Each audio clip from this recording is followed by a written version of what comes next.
Apa yang sebenarnya membuat seseorang menjadi antusias? Menarik sekali bahwa kata antusias itu berasal dari bahasa Inggris enthusiasm. Yang kalau mau dirunut, kata enthusiasm itu sebenarnya berkaitan erat dengan satu kata lagi di dalam bahasa Yunani, yaitu entheos.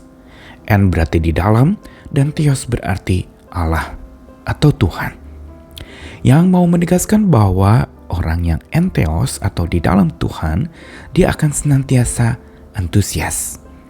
Tapi apa artinya ada di dalam Tuhan yang membuat kita antusias? Apakah berarti kita akan selalu ada di rumah-rumah ibadah, senantiasa beribadah, bersembayang tanpa henti? Atau yang namanya ada di dalam Tuhan itu berarti kita sering-sering menyebut nama Tuhan dalam setiap tutur kita, dalam setiap apa yang kita sampaikan kepada orang lain? Atau antusias kita dapatkan dengan maksud adalah bahwa di dalam Tuhan berarti selalu mengutamakan Tuhan di dalam hidup? Semua itu memang ada kaitannya. Tetapi antusias yang sesungguhnya dan yang sejatinya yang berarti di dalam Tuhan, itu berarti menjadikan Tuhan lebih besar dari hidup kita. Dialah sebenarnya yang mengendalikan kita. Dan dialah sebenarnya yang secara rohani menyemangati kita. Orang seringkali menganggap yang rohani itu begitu kecil makanya disepelekan. Sementara yang jasmani itu begitu besar sehingga diutamakan. Kita mengejar berkat jasmani, tapi kita lupa bahwa berkat rohani itu yang sifatnya terus-menerus abadi dan kekal itu jauh lebih berharga dari semata berkat jasmani yang bisa hilang, yang fana, yang bisa binasa dan tidak selamanya kita dapat pegang. Karenanya kita perlu memahami lebih lanjut lagi tentang makna antusias atau tinggal di dalam Tuhan yang membuat kita antusias. Karena tanpa antusias yang dari Tuhan, kita tidak mampu untuk memperluas kasih Tuhan tanpa batas. Peristiwa kenaikan Kristus mau mengajarkan kepada kita tentang makna yang begitu dalam tentang antusiasme. Saya Nikolas Kurniawan kembali menemani di dalam Sabda Tuhan. Hari ini dari Efesus pasal yang keempat, ayat 8-13. Sebuah inspirasi dari kisah kenaikan Kristus ke surga yang ditulis oleh Rasul Paulus kepada jemaat di Efesus. Dikatakan demikian. Itulah sebabnya kata Nas, tatkala ia naik ke tempat tinggi, ia membawa tawanan-tawanan. Ia memberikan pemberian-pemberian kepada manusia. Bukankah ia telah naik berarti bahwa ia juga telah turun ke bagian bumi yang paling bawah?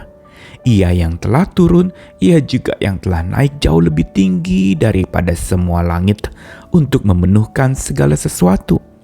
Dan ialah yang memberikan baik rasul-rasul maupun nabi-nabi, baik pemberita-pemberita Injil maupun gembala-gembala dan pengajar-pengajar, untuk memperlengkapi orang-orang kudus bagi pekerjaan pelayanan, bagi pembangunan tubuh Kristus, sampai kita semua telah mencapai kesatuan iman dan pengetahuan yang benar tentang anak Allah, kedewasaan penuh dan tingkat pertumbuhan yang sesuai dengan kepenuhan Kristus.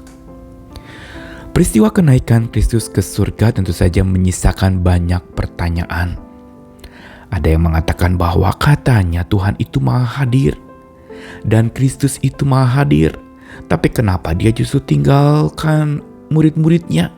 Dia tinggalkan para pengikutnya. Yang terjadi bukan kehadiran Tuhan yang terus-menerus, tapi ketidakhadirannya yang justru menyisakan kepedihan karena peristiwa perpisahan yang membuat orang jadi bertanya-tanya, sungguhkah dia hadir dalam hidup saya? Namun peristiwa kenaikan Kristus ke surga sebenarnya punya makna yang lain, bukan semata bicara ketidakhadiran secara ragawi. Karena ketika dia naik ke atas surga, itu berarti kehadirannya secara ragawi itu tidak ada lagi di dalam dunia ini. Yang mau memberitahukan kepada kita bahwa ketidakhadirannya secara ragawi itu mau menegaskan bahwa kehadiran Tuhan secara rohani itu jauh lebih penting. Ini kembali lagi kepada apa yang tadi saya katakan, bahwa apakah yang ragawi itu lebih besar daripada yang rohani? Apakah yang kelihatan itu jauh lebih dahsyat daripada yang tidak kelihatan? Kita seringkali menganggap yang tidak kelihatan ya tidak ada, Pak. Yang rohani itu gak penting, yang penting ragawi. Besok bisa makan itu jauh lebih penting daripada berkat rohani saya mati kelaparan. Disinilah sebenarnya bicara soal nilai. Dan ketika Yesus naik ke atas surga, dia mau memberitahukan bahwa kenaikannya ke atas surga, dia mau tidak hadir lagi secara ragawi, mau kasih tahu bahwa kehadiran Tuhan secara rohani itu yang patut dipegang. Karenanya kenaikan Kristus ke surga, kemudian hari diikuti dengan peristiwa Pentakosta, turunnya Roh Kudus. Sehingga kehadiran Tuhan secara rohani itu dialami oleh banyak orang, menyemangati seseorang untuk menjadi antusias. Inilah dia makna antusias, yaitu kekuatan yang dari dalam membuat orang bersemangat, bergairah. Ada sebuah kegairahan yang begitu tinggi karena kehadiran Tuhan secara rohani di dalam hati itu dirasakan begitu rupa, sehingga tidak pernah memudarkan semangat, terus menyala-nyala bagi Tuhan, terus menyala-nyala mengasihi. Apapun tantangan dan rintangannya, tetap antusias menunjukkan kasih Tuhan yang tanpa batas itu makin diperluas lewat karya yang nyata, perbuatan, lewat tindakan, tutur kata, dan segala sikap hidup kita. Inilah sebenarnya kehadiran Tuhan secara rohani lewat peristiwa kenaikan Kristus ke surga, mau beritahu kepada kita bahwa ini sumber antusiasme kita.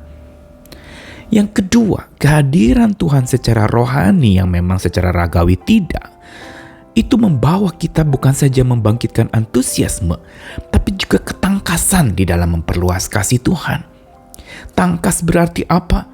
Dia mampu, dia terampil, dia dapat bertindak dengan sesegera mungkin. Dan bukan saja tangkas, tapi juga bergegas. Tanpa banyak tunggu, tanpa banyak tanya, antusias memperluas kasih Tuhan tanpa batas.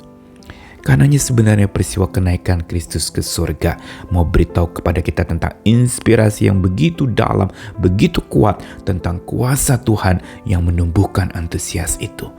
Kuasa kehadirannya yang secara rohani menetap dalam hati orang-orang yang dipimpin oleh Roh Kudus. Kehadirannya secara rohani dirasakan di dalam hati, walaupun secara mata kita tidak bisa melihat jauh di mata, tapi dekat di hati dan melekat di hati. Dan ini sudah cukup untuk membuat kita terus antusias, tangkas, dan bergegas memperluas kasih-Nya tanpa batas. Hari ini ketika kita mulai lemah, lelah, tidak berdaya lagi, mohonkan kembali kehadiran Tuhan secara rohani. Kita alami, kita rasakan di hati, terus tumbuh dan menyemangati, mengantusiaskan kita, membuat kita tangkas dan membuat kita bergegas tanpa tunggu, tanpa banyak tanya, memperluas kasih-Nya, iman yang dari Tuhan itu, dan pengharapan daripadanya ke segala penjuru kita luaskan. Dan tanpa batas, karena penyertaan Tuhan, kehadirannya secara rohani juga tanpa batas dan tidak dapat dibatasi oleh apapun juga. Tuhan mengasihi kita sekalian, ayo antusias memperluas kasih Tuhan tanpa batas. Oleh peristiwa kenaikannya, kita diperbaiki, makin melihat Tuhan secara rohani, walaupun secara ragawi tidak dapat kita lihat. Selamat hari kenaikan Kristus ke surga. Amin.